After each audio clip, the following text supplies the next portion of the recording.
Bonjour à tous. Bonjour. Je reçois Joken, de son vrai nom Joey, pour parler d'un petit jeu mythologie, création originale sortie chez Super Meeple, c'est pas une localisation. Tout à fait. Le petit bruit que vous entendez, c'est le chat qui mange ses croquettes. Et je vais expliquer pourquoi, en fait, Joken, tu es venu et pas le Usual Gang pour parler de mythologie. Alors, mythologie en peu de mots, parce que je pense qu'il a été pas mal relayé Oui. sur les chaînes YouTube. Ouais. On va choisir 4 mythologies parmi 8 dans la boîte de base. Je pense qu'il y a des extensions qui sont déjà prévues avec des mythologies additionnelles. Et on va jouer 4 tours, où à chaque tour, ça se décompose en 2 phases. Une phase où je ne vais pas détailler, drafter des cartes, 2 cartes parmi 4 mythologies chacun. Et les 2 cartes qu'on va drafter vont forcément être de 2 mythologies différentes. Puis, dans un ordre du tour qui va changer à chaque manche, on va jouer ces 2 cartes. Et jouer ces 2 cartes, ça va être les poser sur son plateau, qui est un plateau 3x3. On va avoir des plans abyssales ou infernaux, terrestres et célestes, et des colonnes. Et on peut mettre une créature où on veut. On peut, y compris, écraser une créature qui est déjà en jeu. Il va y avoir des effets de pause, il va y avoir des effets, des pouvoirs que je peux activer une fois par manche, il y a des effets continus, etc. Et en fait, chaque mythologie, aujourd'hui, alors je vais parler sous ton contrôle. Ouais, pas de Tu as viking, grec, oui. égyptien, Oui. chinois, Oui.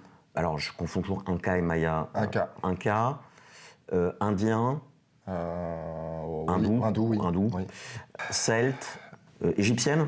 Égyptienne, je crois qu'on l'a déjà dit. Bon, bref, il y en a 8. Et en fait, on va essayer de trouver des combos possibles à faire entre des synergies entre les cartes, sachant qu'une mythologie, vous avez 6 créatures et 4 dieux. Les 6 créatures sont en 3 exemplaires, donc 18 cartes de créatures, et il y a 4 dieux qui sont uniques et qui apparaissent au deuxième tour, deuxième manche, puisque en fait, il faut payer, et au départ, on n'a pas de quoi payer pour poser un dieu. Toi, ton histoire avec le jeu, c'est quoi ? Alors, moi, mon histoire, tu veux dire en tant que playtester, du coup, c'est ça ? Oui, joueur playtester. Joueur playtester. J'arrive sur le projet, c'est pas signé. Donc, j'arrive sur un proto. Proto ne ressemblait pas du tout à ça, à part qu'il y avait vraiment la pose de... Il y avait le tableau, building. Oui. Sauf que c'était un plateau tournant, par exemple. Et j'arrive quasiment au tout début du projet et j'ai testé le jeu pendant 3 ans à peu près. D'accord, donc il y a quand même du boulot de test derrière. Ouais. Alors, j'oublie de dire, en fonction des mythologies choisies, on va avoir des objectifs en 3 et 4e manche qui vont permettre de scorer des points. Il y a des cartes qui vont donner du scoring fin de partie, en fait. Oui, tout à fait. En particulier des dieux. Les dieux qu'on ne peut pas écraser, en tout cas pour l'instant non, puisqu'il y a certaines cartes qui disent quand vous écrasez un dieu ou une créature, mais dans les règles, c'est précisé que les dieux ne sont pas écrasables. C'est ça. Mais c'est une manière de ne pas insulter l'avenir. C'est ça. Alors, ce que j'oubliais de dire, c'est les auteurs, surtout. Michael Garcin, surnommé Fro dans le milieu. Et Maxime Babad. Qui est l'auteur, entre autres, de Saint Seiya, le jeu de deck building, que moi, alors tout le monde, il y a beaucoup de gens qui n'ont pas aimé. Et moi, j'aime bien. Moi, j'aime bien aussi. Et j'ai toutes les extensions. C'est comme ça que j'ai connu Maxime via Senseiya au départ. Ouais, déjà, je pense que c'est une prouesse d'avoir obtenu la licence avec les armures, les machins, parce que oui. Discussion avec Damien Chauveau, avoir la licence que pour le sanctuaire, en dehors du sanctuaire, etc., tu as des acteurs différents. J'ai reçu, moi, Mythologie en service de presse, je remercie Charles Amir et Super Meeple, avec... en fait, ce message d'avertissement de dire ne t'arrête pas à la première partie. Oui. Et dire le jeu en a plus sous le capot qu'il en a l'air et ça va prendre plusieurs parties pour dégager ça. Et en fait, quelque part, heureusement qu'il m'a dit ça parce que c'est exactement ce qui s'est passé. Ouais. On l'a testé à 3, les 2 autres joueurs étaient là. Ouais, on comprenait pas trop. Alors, où ça voulait en venir. Ouais, et puis c'est vrai que même si les règles sont assez claires, hein, tu as toujours des ambiguïtés où tu retournes dans la règle les premières parties en te disant est-ce que j'ai le droit de faire ci, est-ce que j'ai le droit de faire ça. Tu as une annexe avec la plupart des cartes où tu peux te poser les questions qui sont décrites. Oui. un peu plus dans le détail, donc ça c'est plutôt bien. Et tu as aussi t'as pas que l'annexe, tu as aussi des encadrés avec marqué important. Oui. Qui reviennent en fait, qui répondent à pas mal de questions qui ont été posées du style est-ce que quand j'appelle je dois payer la carte, etc. par exemple. Voilà. Et est-ce qu'un effet s'applique à lui-même quand, Voilà. quand tu écrases une créature il y a des cas de référence circulaire où tu te demandes mais est-ce que ça s'auto-applique, etc. Ce qui, dans le cas général, non, mais il se trouve que là, oui, etc. Et en fait, on est quand même dans une époque où si t'es pas convaincu dès la première partie, les gens veulent pas forcément y rejouer. Ouais. Et c'est pas loin d'être ce qui s'est passé, en fait, avec cette première expérience. Il y a un joueur qui a dit « Oui, non, moi, j'ai pas envie trop d'y retourner. » L'autre, on a joué ensemble, Vincent. Lui, bon, il dit « Why not ?» On va parler un peu de la cible. C'est un jeu qui peut être un premier jeu de cartes de combo, je trouve. Oui, tout à fait. Ouais. C'est assez accessible au niveau des règles de base. C'est après les effets qui vont amener beaucoup de profondeur et de questionnements en mode est-ce que je joue ça avant ça? Est-ce que je défausse telle carte pour ensuite la ramener de ma défausse, etc. Il se trouve que Vincent et d'autres, quand on joue... Parce que moi j'aime bien, on va parler d'une variante à 2, mais j'aime bien y jouer à 2. Et en fait à 2, on est tous les deux des joueurs de Flesh and Blood. Et alors je sais pas si j'ai parlé déjà de ce petit jeu. C'est un petit jeu de cartes pas très cher. Et en fait... Bon, il se trouve que ça n'a rien à voir avec Mythologie, mais quand tu joues à un jeu de cartes à 2, il n'y a rien qui bat un TCG, en fait. Et lui, et on va y revenir, me dit, moi, ça me donne plutôt envie de ressortir Gozo X. Alors, je sais que Michael, quand je lui dis ça, à chaque fois, ça le fait hurler, parce qu'il dit, ça n'a rien à voir avec Gozo X. Je ne suis pas tout à fait d'accord. Mais Gozo X, c'est sur un créneau qui est beaucoup plus expert. Et je trouve que l'avantage de Mythologie, c'est le fait de dire, déjà, je peux y jouer à 3 et à 4, même si moi je préfère à 3 que 4, je vais expliquer pourquoi. Et en fait, une partie est potentiellement moins longue, même si, je pense que pour des joueurs qui ont beaucoup poncé Gozo X, les parties peuvent être rapides. Oui, tout à fait. Mais quand tu n'as pas sélectionné la faction des morts-vivants violettes, là, où globalement, toute ta défausse, tu peux faire une relève secrète, globalement, tu n'as pas juste les cartes en main, tu as toutes les cartes dans ta défausse. Et là, les parties... ça m'est arrivé de faire des parties en plus d'une heure et demie. Ah oui, à bien 2. sûr. Ouais. Tandis que Mythologie, à 2, c'est une demi-heure ou moins. Oui, c'est ça. Et à 3-4, ça va être autour de entre 30 minutes et 1 heure grand max. C'est ça. À part peut-être la première partie où il va falloir lire un peu les cartes.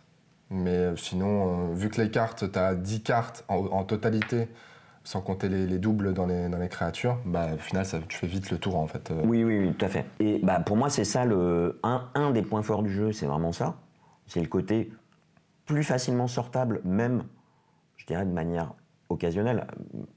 Gozo X, c'est un jeu alors peut-être Mythologie aussi, mais de championnat. Tu vois. Et là, le fait de dire, je peux jouer à 3 ou à 4, ça le rend... Alors, je tiens à préciser que ce n'est pas une... vidéo sponsorisée par Super Meeple. Non, pas du tout. On ne travaille pas pour eux. D'ailleurs, j'aurai quelques observations sur la boîte. L'autre point fort, je trouve, c'est le fait que tu as 8 mythologies et que ton joues avec 4, qu'elles sont soit prises au hasard, soit sélectionnées. Et en fait, tu vas avoir une interaction qui est plus ou moins forte en fonction des mythologies qui sont choisies. En particulier les Celtes, c'est les Vikings. Oui. Ça fait très très mal. Les Chinois aussi. Oui, mais les Chinois, c'est déplacer, etc. Ils vont quand même déplacer des cartes, des trucs comme ça, donc ça va influer sur ce que tu veux faire, sur tes plans en fait. Donc si vous êtes allergique à des interactions un peu pendant ta gueule, vous pouvez écarter certaines mythologies et vous trouvez votre compte. Et d'ailleurs, je ne conseille pas forcément de jouer avec cette mythologie en première partie, parce que ça peut braquer. Ça peut braquer. Tandis que les gens qui aiment l'interaction directe peuvent apprécier les mythologies plus directes. Et c'est pour ça que moi je préfère à 4, à 2-3 qu'à 4, parce que tu as un ordre du tour qui va changer à chaque manche, ou à 4, si globalement les 3 premiers jouent des cartes qui vont te faire défausser des ressources, te défoncer des cartes, etc., globalement, quand tu arrives à ton tour, tu peux être bloqué et tu peux avoir une frustration qui s'installe. Autre chose, tu as pas mal de cartes qui affectent tes voisins. Et tes voisins, c'est ton voisin de gauche, ton voisin de droite. Ce qui fait qu'à 4, il y a quelqu'un qui va y échapper. donc, dans un contexte d'interaction directe, s'il y a une seule personne autour de la table qui joue une carte comme ça, t'en as 2 qui sont lésés, puis le 4e, il se frotte les mains. Tandis qu'à 3, tout le monde ramasse. Ouais, donc, tout à fait. Pour moi, je trouve qu'il y a une meilleure égalité, et même si tu es sensible, tu es moins sensible à l'ordre du tour. Enfin, toi, tu as plus de parties, donc tu dois... Après, moi, je trouve qu'à 4, ça se lisse dans le sens où, en fait, tu vas te prendre certaines attaques, etc. Mais vu que l'ordre du tour va changer, le premier joueur va pas être le même à chaque fois, tu vas pas forcément... tu vas pas douiller sur toutes tes manches, en fait. Oui, tout à fait. Mais il n'y en a pas beaucoup des manches. Ah, il n'y en a pas beaucoup. Voilà, pas beaucoup. C'est plus ça. Et en fait, à 4, ce qu'il faut faire, c'est globalement prévoir plusieurs plans. Plan A, plan B, plan C. Ah oui, ça demande plus d'adaptabilité. Voilà. D'adaptation. C'était voulu d'ailleurs. D'accord. C'était voulu. D'accord. Alors comment se passe le plan de test, entre guillemets, du jeu sur 3 ans ? Maxime, non, c'est moi d'abord qui l'ai contacté, parce que moi j'aimais bien Senseiya. Et puis moi, il faut savoir que j'ai testé un Gozu X avant. D'accord. Depuis la bêta, j'ai testé Gozu X pendant quelques années jusqu'à la 2e extension. Ensuite, j'ai eu d'autres propositions de tests, etc. Donc c'était un peu plus compliqué de m'investir dedans, sachant que Gozu X, c'est très... faut beaucoup de temps. Pour le coup, Gozu X, c'est un vrai jeu expert. Ouais, c'est ça. C'est en termes d'accessibilité, c'est plus... parce que même les règles de base, Gozu X, les relèves, etc., faut du timing. Ouais. Là, t'as potentiellement besoin de timing aussi, mais c'est... moins serré. Ouais, c'est moins serré, c'est moins... les combos que tu vas faire sont potentiellement moins compliqués. Et puis Gozu X, chacun, on va drafter 3 factions, donc tu vas jouer avec 45 cartes, puisque c'est 15 cartes la faction, mais c'est des factions auxquelles l'autre n'aura pas accès. Oui, tout à fait. Tandis que là, les mythologies sont communes. C'est ça. C'est une chose importante, c'est que, on l'a dit au départ, on va drafter 2 cartes par manche dans des mythologies différentes, donc 2 parmi 4. Et donc globalement, tout le monde joue tout. Et il n'y a pas quelqu'un qui va jouer quelqu'un de super agressif, une mythologie hyper agressive, pendant que l'autre non. Donc ça va... moins d'asymétrie, ouais. Voilà, t'as moins d'asymétrie, tu la construis au fur et à mesure des cartes que tu draftes. C'est ça. Tu l'as pas direct de base. Ouais. Et donc tu contactes Maxime. Donc je contacte Maxime pour dire, à l'époque ça s'appelait Mythic Mashup. D'accord. C'était un proto. Et du coup, je contacte pour dire ça a l'air sympa et tout. Et tout de suite, il me fait tester. Et moi, j'accroche. Et on a fait des tests et des tests et des tests. Au fur et à mesure, la communauté de testeurs, parce qu'il a toujours une communauté de testeurs à côté, proche de lui, qui a testé pour Senseiya, etc., sur son Discord. Donc il a un Discord, c'est comme ça que tu l'as abordé ? Oui, tout à fait, il a un Discord. Et du coup, donc je teste, etc. Et au bout d'un moment, il dit qu'il a signé avec Super Meeple. Et du coup, vu que j'étais un des plus assidus, il m'a fait rentrer dans les tests du jeu chez Super Meeple. Et depuis, je teste certains jeux de Super Meeple. D'accord. Alors, on va faire une grosse parenthèse, tu testes quoi ? C'était pas prévu, hein. T'as pas le droit de le dire ? Je peux juste dire que si t'as un peu suivi, il y a un jeu qui va sortir, Arnaud Meeple on Fire. Ah bah oui, bien sûr, je l'ai testé aussi. Et je peux en dire beaucoup plus, mais... D'accord. Après, c'est des heures et des heures de test, des soirées. Ce qui s'est passé, c'est que au départ, donc on a fait nos premiers retours. Il y avait des trucs qui marchaient, d'autres qui marchaient moins. Et au bout d'un moment, il y a eu, je pense que ça a été décisif, il y a eu une soirée où moi et Sidéral, qui est un autre testeur qui est très très investi aussi, on a fait une soirée Discord où on a fait OK, telle carte, est-ce que c'est bon au niveau équilibrage par rapport à toutes les parties que vous avez jouées, carte par carte. Ah oui. C'est marrant parce qu'une carte, tu la distingues fort. Enfin, tu me diras, c'est comme dans tout, même TCG, parce que tu peux dire, OK, cette carte, elle est complètement fumée ou pas, quoi. Ouais, pour voir si c'est fumé ou pas, on regarde combien au niveau des dieux, etc., combien ça rapporte. Ouais. Par exemple, un dieu, ça rapporte entre 4 et 5 points, 6 peut-être, mais pas beaucoup plus. Et on essaye que tous les dieux, ou quasiment, rapportent de manière différente à peu près ce nombre de points pour lisser un peu, pour équilibrer, en fait, pour que tu aies des scores qui soient assez serrés. Et c'est souvent ce qu'on a remarqué au niveau des retours, c'est que les scores sont souvent très serrés. Hein. Ouais, ça se joue à pas grand-chose. Hein. Mais alors, moi, c'est là où c'est pas une pub Super Meeple, je considère que c'est presque un reproche, en fait. Le fait que ce soit très serré ? En termes de score au final, ouais. Parce que, globalement, on va avoir un tableau de 3 par 3, donc 9 cases. C'est pas du tout une condition de victoire de remplir son tableau, même s'il y a des bonus de complétion quand tu termines une ligne ou une colonne. Donc tu peux avoir des strates où si tu fais ça, des strates où tu vas minimiser, puis ça dépend des objectifs que tu as en 3e et 4e manche. Tout à fait. Mais au final, on a fait beaucoup de parties où on s'est retrouvé dans un bracket de 2-3 points entre le premier et le deuxième. Alors moi, je me souviens, on avait fait une partie ensemble où je termine à 7 points, on va dire 13-14 points derrière tout le monde, où là, ça n'avait pas cliqué du tout. Oui, tout à fait. Mais c'était pas loin d'être une anomalie dans mes parties. Et tu as des effets de combo. Et moi, je me souviens, j'ai des parties où je pars en combo, puis je fais ça, je défausse ça, avec ce pouvoir-là, je le rappelle, je regarde le gain d'invocation, etc. Et en fait, des gens qui ont des tours qui sont beaucoup plus simples, où tu as l'impression que ça clique beaucoup moins pour eux, et au final, en fin de partie, il faut aussi des points. Ouais. Bah, on n'est pas si loin. Ouais. Et tu te dis, j'ai l'impression d'avoir fait une super partie, mais même à la fin, je peux ne pas gagner par rapport à quelqu'un qui pose une carte et fait moins de tours miraculeux, on va dire. Et généralement, ce sera plus lié, je pense, au placement, à sa façon de placer les cartes ou ce genre de choses. Oui, tu as un dieu qui dit c'est X, tu marques des points en fonction, tu gagnes les gains d'invocation à la fin. Oui, tout à fait. Coucou. C'est la mythologie qu'on n'avait pas, les Zoulous. Oui, ça, on voit la différence entre quelqu'un qui a beaucoup testé et quelqu'un c'est que lui, il connaît toutes les cartes par cœur. On dit que c'est un initié plus, mais tu as quand même un deuxième niveau de jeu qui se débloque quand tu connais les cartes. Ouais. Et non seulement tu les connais, c'est-à-dire tu les regardes, et puis tu n'as plus besoin de lire le texte. Je dois dire que j'en suis pas là.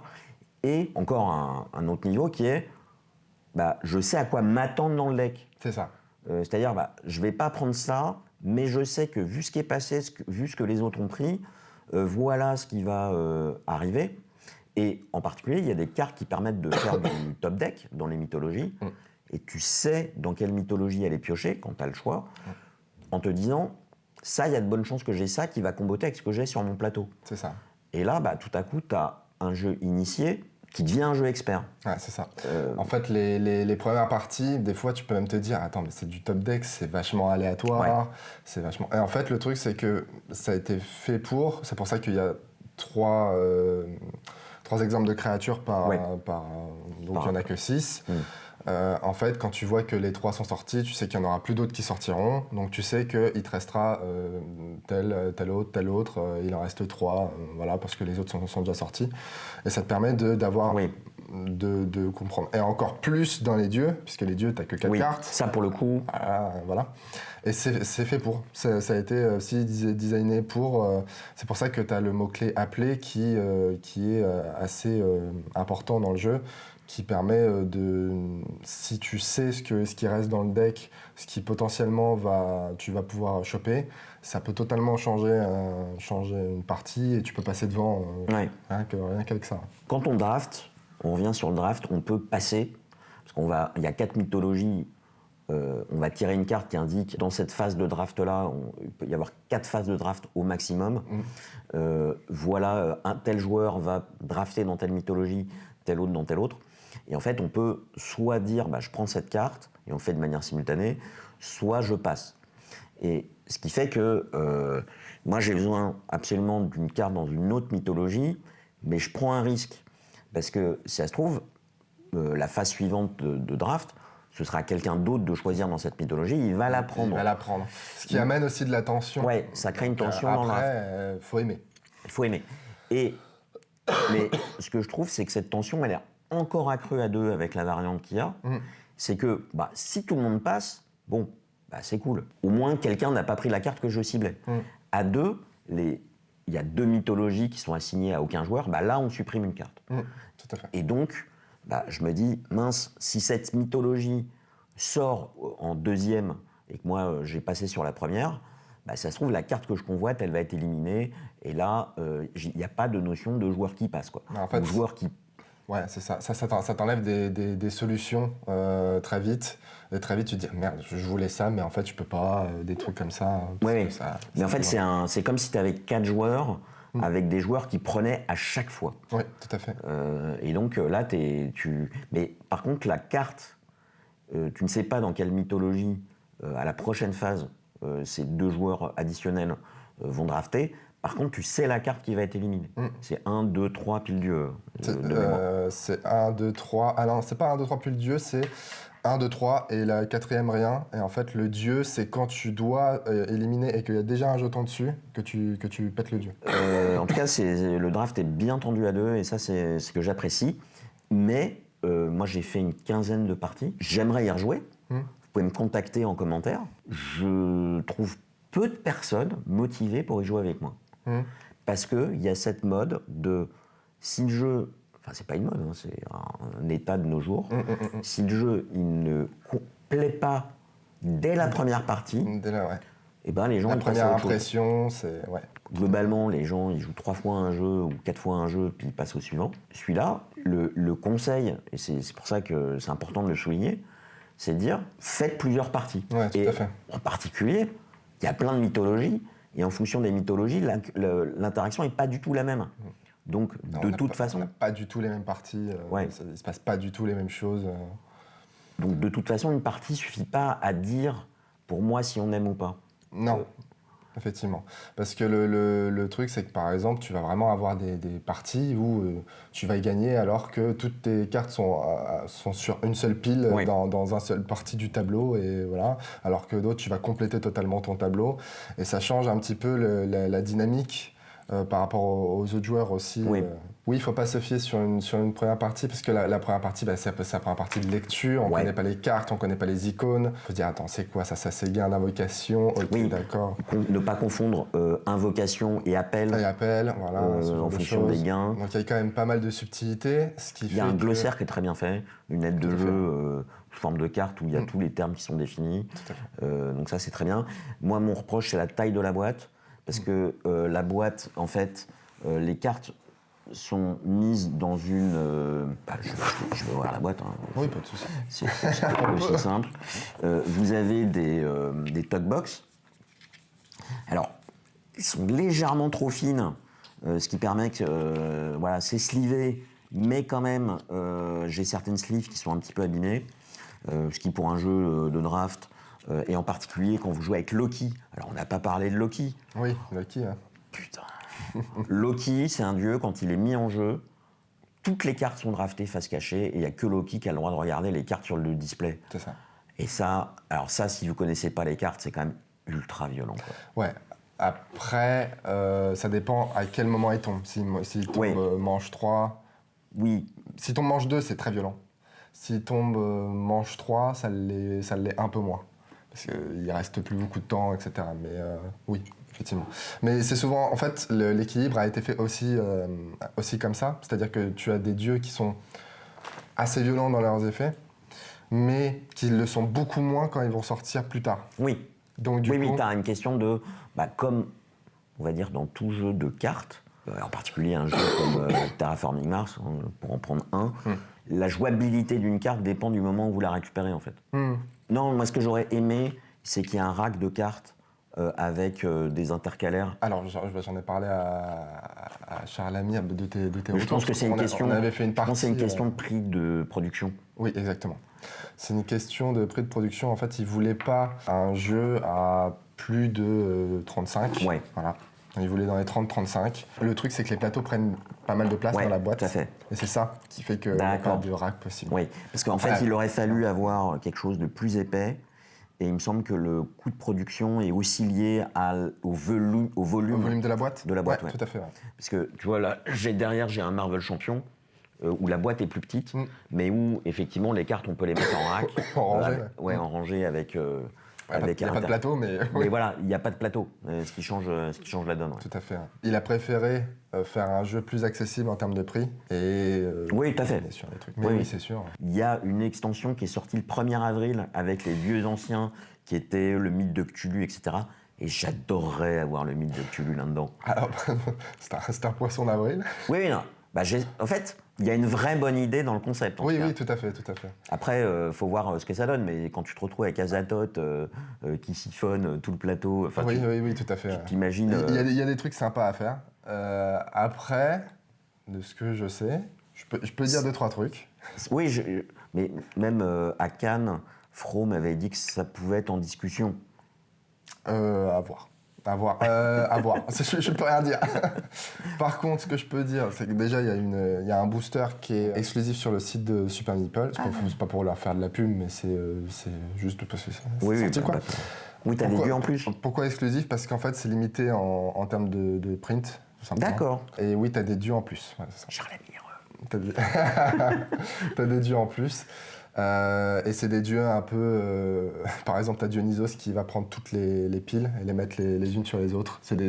C'est fait pour avoir des trucs un peu plus fun, mais joueurs quand même. Hein.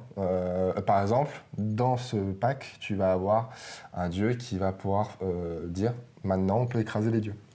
Oui. Bah oui, d'où le future proof. Voilà. Oui, non, ça c'est bien. Ouais. Donc ça, c'est ce qui est sorti.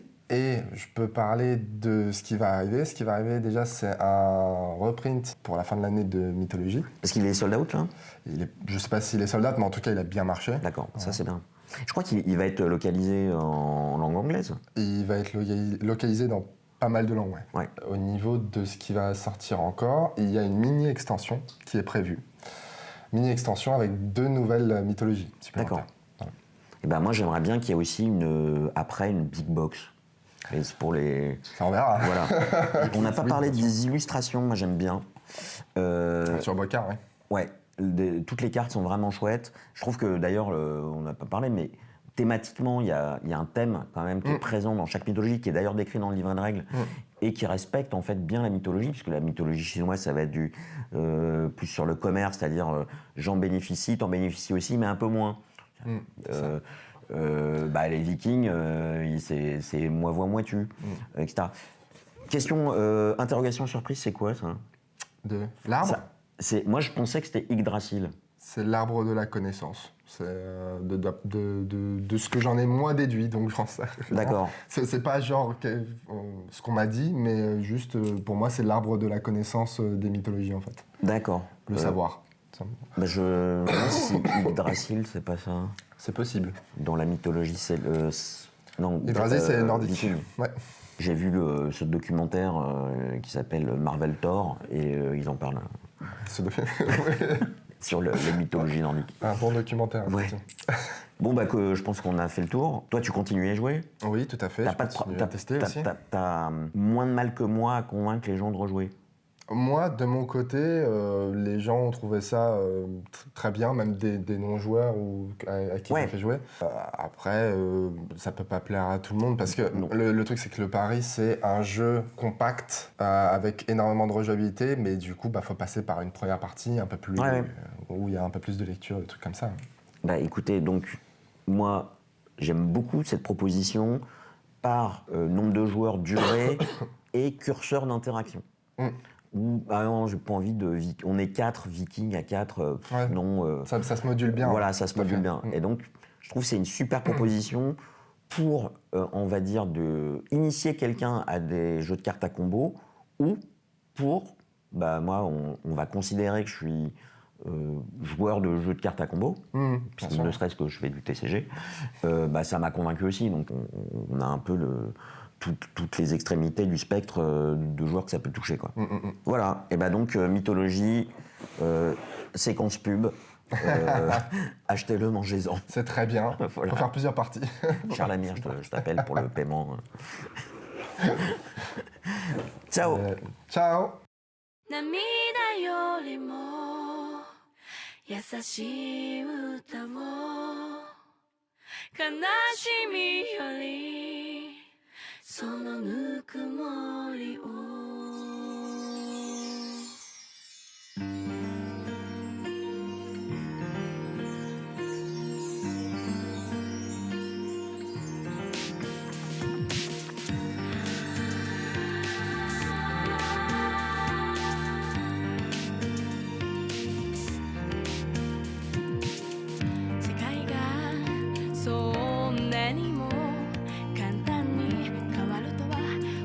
はないけど静かに闇を溶かして歩いて歩いてみようと思うゆっくりでも近づけるかな夢のかけら大好きな人思い描いた愛の形はずっとずっと探し続けてあなたのためにできることなんて大したことないかもしれないでもそれでも触れていたいよ悲しみよりそのぬくもりをぐるぐる回る地球にくるくる変わる時間世界